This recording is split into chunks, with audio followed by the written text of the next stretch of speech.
राम राम सभी को।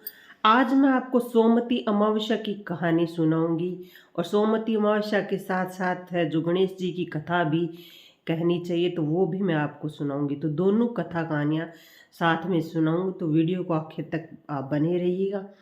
सोमवती अमावस्या की कथा इस प्रकार है। एक बार एक पंडित और पंडिताइन थे। उसके 7 बेटे और 7 बहुएं थी और एक बेटी थी। तो वो पंडित और पंडिताइन हंसी खुशी रहते थे। एक बार एक वहाँ पर साधु महात्मा जी आए और उन्होंने भिक्षा मांगी। तो उनकी बेटी है वो भिक्षा देने गई, लेकिन साधु महात्मा जी ने उसके हाथ से भिक्षा नहीं ली। इससे वो बहुत ज़्यादा दुखी हो गई बेटी, और उसकर आकर उसने अपनी माँ से सारी बात बताई कि पंडित जी ने मेरे साधु महात्मा जी ने मेरे हाथ से भिक्षा नहीं ली। तो पंडिताइन फिर साधु महात्मा के पीछे गई और उनको बुलाया और उनको कारण पूछा कि आपने मेरे बेटे के हाथ से भिक्षा क्यों नहीं ली। तो साधु महात्मा ने कहा कि इसके भाग्य में दुर्भाग्य लिखा है, तो इसलिए मैंने इसके हाथ से भिक्षा नहीं ली।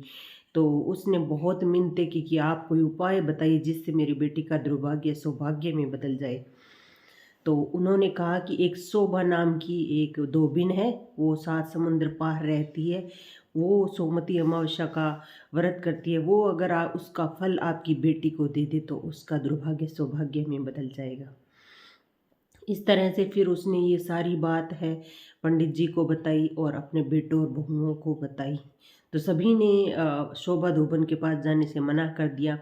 उसके बाद में बड़े बेटे और बहू ने सोचा कि हमें जाना चाहिए, भी हमें अपनी बहन के लिए करना चाहिए, उसके दुर्भाग्य को हम सौभाग्य में बदल दें उसके लिए। फिर वो बड़े बेटे और बहू यानी पंडित और पंडिताइन दोनों चले गए और रास्ते के अंदर जंगल था।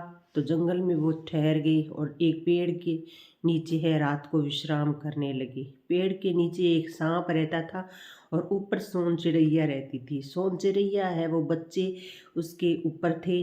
तो एक बार सोन चिड़ैया गई हुई थी बाहर, तो बच्चे वो सो रहे थे नीचे, तो सांप निकला नहीं, बाहर नहीं निकला उनके डर से, और इससे वो बच्चे हैं सुरक्षित रह गए। जब सोन चिड़िया शाम को आई तो बच्चों ने सारी बात बताई कि आज तो ये दोनों इस पेड़ के नीचे सो रहे थे तो सांप ने हमें खाया नहीं, और इस तरह से हमारी जान इन दोनों की वजह से बच गई। तो ये सब सुनकर सोन चिड़ैया बहुत प्रसन्न हुई और उसने कहा भी आपको क्या चाहिए। तो उसने बताया कि हमें 7 समुद्र पार है, वो शोभा धोबन के पास जाना है। तो सोन चिड़ैया ने अपने पंखों पर बैठाकर उनको 7 समुद्र पार शोभा धोबन के घर के पास उनको छोड़ दिया। शोभा धोबन के 4 बेटे और बहुएं थीं। वो उनके आपस में बहुत ज़्यादा कलह रहती थी। वो बहू कहती थी मैं काम नहीं करूँगी, दूसरी बहू कहती थी मैं काम नहीं करूँगी। तो इस तरह से बहुत झगड़ा रहता था। ये सब देखकर उस पंडित पंडिताइन ने रोज उनका शोभा धोबन के घर पर काम सुबह 4 बजे उठकर सारा घर का काम कर देते थे, और जब वो उठते तो सारा घर का काम किया हुआ होता था। अब उनके घर में सुख शांति रहने लगी। तो शोभा धोबिन ने पूछा ये काम किस बहू ने किया है। तो हर एक बहू ने कहा कि हमने नहीं किया, हमने नहीं किया। तो एक दिन शोभा धोबिन ने सोचा कि आज मैं छुप कर देखूंगी कि ये सारा काम कर कौन रहा है।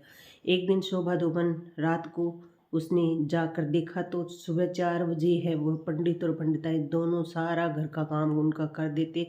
तो उनका हाथ पकड़ लिया और कहा कि आप कौन हो। तो उन्होंने सारी बात बताई कि हमारी बहन है, उसके दुर्भाग्य लिखा हुआ है, अगर आप अपनी सोमवती अमावस्या का फल उसको दे तो उसका दुर्भाग्य है वो सौभाग्य में बदल सकता है। उसने सोचा कि हम ये पंडित और पंडिताइन है, इन्होंने हमारे सारे घर का काम किया है, मैंने इनसे सारा काम करवाया है, अब इसको सोमवती अमावस्या का फल है वो देना ही पड़ेगा। तो उसने कहा ठीक है, आप जाकर विवाह की तैयारियां करो। तो इस तरह से वो चले गए और अपनी बहन की शादी की तैयारियां शुरू कर दी। शादी की तैयारियां शुरू हो गई और विवाह वाले दिन जब दूल्हा फेरे लेने लगा तो फेरे में उसकी मृत्यु हो गई। तो उन्होंने शोभा धोबन को बुलाया। तो शोभा धोबन ने अपनी चुटकी से गंगा जल का ऐसे छींटा दिया और कहा संकल्प लेकर कि मैंने जो भी आज तक सोमवती अमावस्या की है उसका फल इनको मिल जाए। इस तरह से उसका पति है वो जवाई है वो जीवित हो गया और वो शोभा धोबन ने अपनी सोमवती अमावस्या का फल उनको दे दिया। इसी तरह से उधर सोमवती अमावस्या का फल उनको देते ही उसके शोभा धोबन के पति है उनकी मृत्यु हो गई और बहुएं और सभी है वो बहुत ज़्यादा परेशान हो गई। उन्होंने सोचा शोभा धोबन है वो तो वहाँ पर चली गई हैं, अब वो जब तक नहीं आएंगे तब तक उनका अंतिम संस्कार नहीं करेंगे। इस तरह से शोभा धोबन जब वापस आने लगी तो रास्ते में सोमवती अमावस्या आई, तो उन्होंने एक पीपल के नीचे सारी 108 परिक्रमा दी और इस तरह से व्रत रखा और सोमवती अमावस्या का अपने संपूर्ण विधि से उनका पूजा और पाठ किया। तो इस तरह से सोमवती अमावस्या का जैसे ही उन्होंने व्रत किया और पूजा विधि की तो उसका पति वहाँ पर जीवित हो गया और वो इस तरह से वापस आ गई। तो उनकी बहुओं ने सारी बात बताई, तो उसने बताया कि मैंने सोमवती अमावस्या का व्रत किया था, उसके प्रभाव से जगह जो है मेरे पति हैं वो जीवित हो गए हैं। तो सोमवती अमावस्या का व्रत है सभी को करना चाहिए, ये दुर्भाग्य को सौभाग्य में बदल देता है, घर को में धन धान्य होता है उसकी बढ़ोतरी करता है और अखंड सौभाग्यवती सभी को बनाता है। तो इसलिए सोमवती अमावस्या का व्रत हमेशा हम सभी को करना चाहिए। आगे मैं आपको इसके साथ साथ गणेश जी की कथा है वो कहती हूँ, वो इसके साथ ज़रूर सुननी चाहिए। एक बार एक बुढ़िया माई थी, वो हमेशा मिट्टी के गणेश जी बनाती, लेकिन वो भीगने के कारण गल जाते थे और वो मिट्टी में गल जाते थे।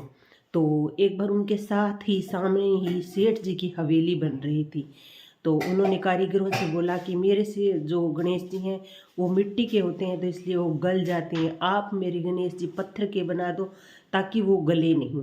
तो कारीगरों ने मना कर दिया कि हमारे पास इतना टाइम नहीं है, हम नहीं बना सकते हैं। तो उन बुढ़िया माई को बहुत गुस्सा आया और उसने कहा आपका काम पूरा हो ही ना। तो वो जब भी कारीगर बनाते दीवार टेढ़ी हो जाती, फिर दीवार को उन्होंने दोबारा से बनाया तो फिर दीवार टेढ़ी हो जाए। इस तरह से करते करते शाम हो गई। जब शाम को सेठ जी आए तो उन्होंने सेठ जी ने पूछा आज आपने क्या काम किया, तो उन्होंने सारी बात बताई कि इस तरह से बुढ़िया माई आई थी और हमारी दीवार है वो बन रही है टेढ़ी होती जा रही है। तो उन्होंने कहा जाओ बुढ़िया माई को बुला कर लाओ।